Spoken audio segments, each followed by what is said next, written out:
নমস্কার, একটা ছোট্ট এক্সক্লুসিভ আপডেট।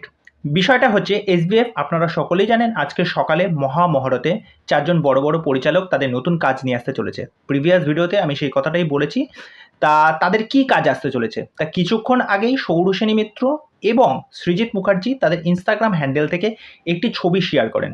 সেই ছবির মাধ্যমে আমরা যে সমস্ত স্টার কাস্টদের দেখতে পাচ্ছি কৌশিক সেন, তার পুত্র ঋদ্ধি সেন, অনির্বাণ চক্রবর্তী, অনির্বাণ ভট্টাচার্য, তার ঋত্বিক চক্রবর্তী, রুদ্রনীল ঘোষ, সৌরসেনী তো আছেই। এদেরকে নিয়ে সৃজিত মুখার্জি একটা ছবি তোলেন এবং হ্যাশট্যাগ লেখা আছে সত্যি বলে সত্যি কিছু নেই।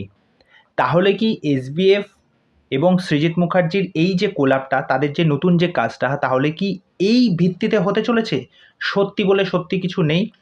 তা এই বিষয়ে আমার জানা নেই। তা ওখানে দেখলাম এখনও মানে কিছুক্ষণ আগেই মানে ১০ থেকে ১৫ মিনিট কি ২০ মিনিট হবে, বেশিক্ষণ হয়নি।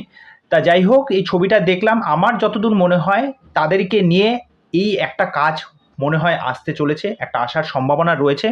তা এরপর আপডেট আসলেই বোঝা যাবে যে এই বিষয়টা নিয়ে পরিচালকের কি মন্তব্য।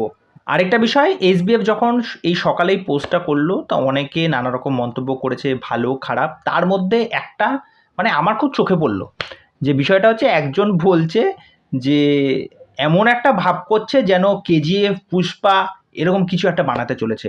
কেজিএফ পুষ্পা আমাদের বাংলায় হওয়ার সম্ভাবনা নেই, কেননা তাদের সিনেমার যা বাজেট, আমাদের বাংলায় সিনেমা বাজেট নেই।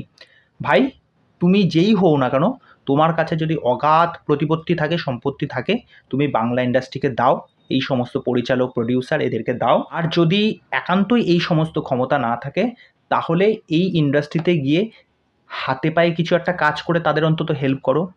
এই বাড়িতে বসে, ঠিক আছে, কমেন্ট করাটা অনেক সোজা, ঠিক আছে, একটা নোংরা কথা বলে দেওয়া, একটা নেগেটিভিটি ছড়িয়ে দেওয়া খুব সোজা। তা যাই হোক, এই সমস্ত চিন্তাধারার যারা মানুষ আছেন তারা এই সমস্ত কথাবার্তা থেকে একটু দূরে থাকুন।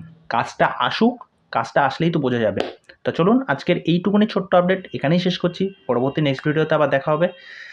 তা আজকের মতো নমস্কার।